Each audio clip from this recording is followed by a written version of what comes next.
Quiero saludarlos con la paz de Dios. Y en este día quiero hablar sobre un punto que comúnmente utilizan algunos grupos,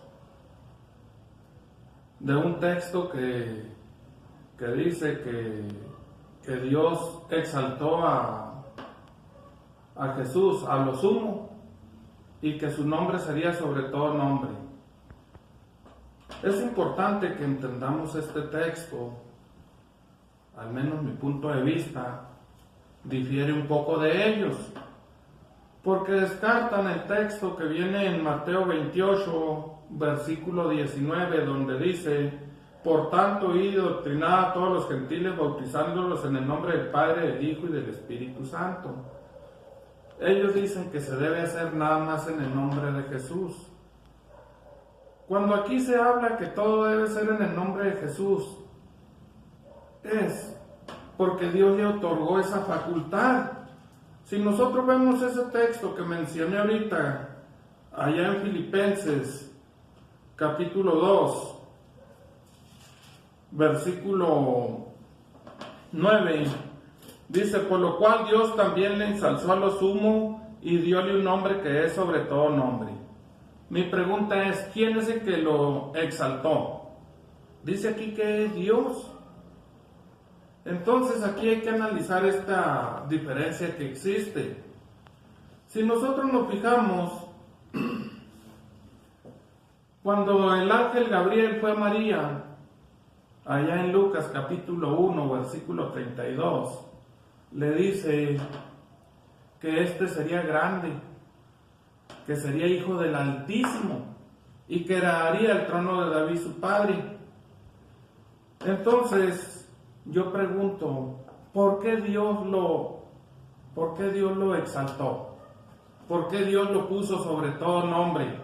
Si nosotros vemos ahí un versículo antes, en Filipenses 2:8, dice que Jesús fue obediente hasta la muerte, y muerte de cruz, una muerte vergonzosa donde lo exhibían en paños menores. También podemos ver en Colosenses capítulo 1, versículo 15, donde dice que Él es la imagen de Dios, que fue creado a la imagen de Dios. También dice que es el primogénito de toda criatura. Si nosotros vemos al nacer Jesús, dice en Lucas capítulo 1, al final, en el versículo 52, que Él crecía en sabiduría. Llegó el momento que Él va al río Jordán con Juan para ser bautizado. Lo podemos ver en Mateo 3, del 11 en adelante, que Juan se resistía a bautizarlo. En el versículo 16 dice que el Espíritu de Dios vino sobre Él. En el 17 y que se oyó una voz del cielo que decía: este es mi Hijo amado en el cual tengo contentamiento. Como podemos ver, Dios le ungió. Así lo dice también en Hechos 10:38. A partir de ese momento empieza su carrera ministerial. Él empieza a hacer milagros. Dice en Mateo capítulo 4, versículo 17, dice: desde entonces comenzó Jesús a predicar. Comenzó Él a llevar la palabra de nuestro Dios por toda Galilea. Entonces, como podemos ver aquí, Jesucristo vino como enviado del Padre a cumplir una misión, a predicar el reino de Dios. Incluso en Juan capítulo 7, versículo 16 dice: mi doctrina no es mía, sino del Padre que me envió. Lo podemos ver allí en Juan 8 también, versículo 28, donde dice que nada hace porque a Él le nazca, sino que como el Padre le enseñó, esto es lo que Él habla. También dice allá en Hebreos, capítulo 1, en el versículo 1, dice que el Padre nos ha hablado de muchas maneras. En esta ocasión nos ha hablado por medio de su Hijo. Si nosotros analizamos este punto, dice en Juan capítulo 3, versículo 16, que Dios tanto amó al mundo que ha dado a su Hijo unigénito para que todo todo aquel que en él cree no se pierda, mas tenga vida eterna. Entonces aquí podemos ver cómo el Padre envió a su Hijo para que viniera a redimirnos, que viniera en su lugar. Por eso dice en Juan 10:27 al 29, mis ovejas oyen mi voz y me conocen. Pero en el 29 hace una aclaración donde dice, mi Padre que me la dio, mayor que todos es. Esto lo podemos constatar también en Juan 14:28, donde dice que el Padre es mayor que yo, dice nuestro Señor Jesucristo.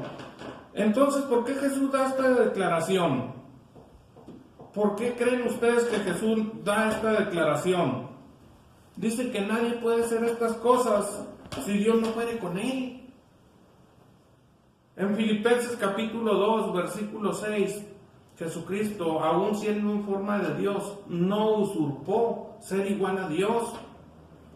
Sin embargo, este fue un motivo de los que le acusaban cuando estaba ahí ante Caifás.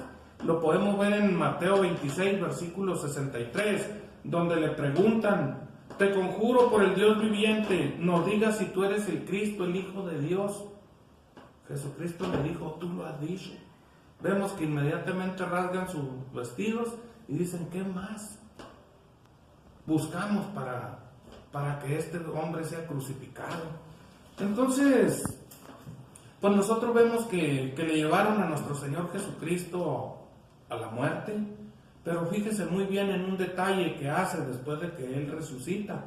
Lo podemos ver en Juan 17:5, donde Jesús le pide a su Padre, le dice, glorifícame con aquella gloria que tuve cerca de ti, antes que el mundo fuese.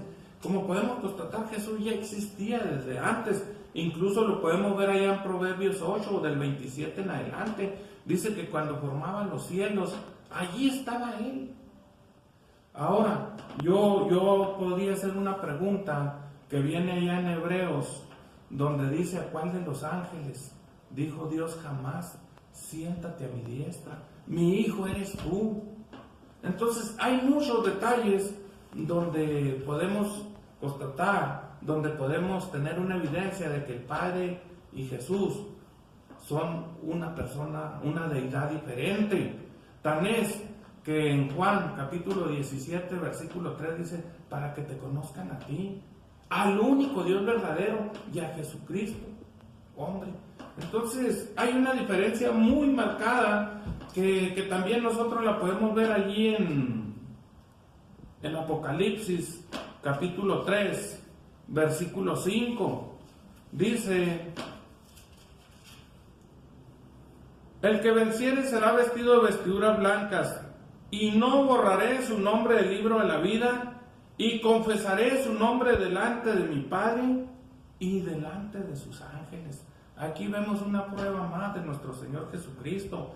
Incluso en Juan capítulo 17, versículo 6, dice que Él aquel día le dirá a su Padre, aquí están los que tú me diste, los que guardaron su palabra. ¿Cuándo le dirá esto? Esto sí quiero que quede bien claro. Si nosotros vemos allá en Primera de Corintios, capítulo 15, versículo 24 al 28, con esta cita quiero cerrar. Dice la palabra de nuestro Dios, luego el fin, cuando entregará el reino a Dios y Padre, cuando habrá quitado todo imperio y toda potencia y potestad, porque es menester que Él reine hasta poner a todos sus enemigos debajo de sus pies, y al postrer enemigo que será deshecho será la muerte, porque todas las cosas sujetó debajo de sus pies, y cuando dice todas las cosas son sujetadas a Él, claro que está exceptuando a aquel que sujetó a Él todas las cosas, mas luego que todas las cosas le fueren sujetas, entonces también el mismo Hijo se sujetará al que sujetó a Él todas las cosas, para que Dios sea todas las cosas en todos. Aquí está más claro ni el agua. Mi deseo es que Dios les bendiga. Paz a vosotros.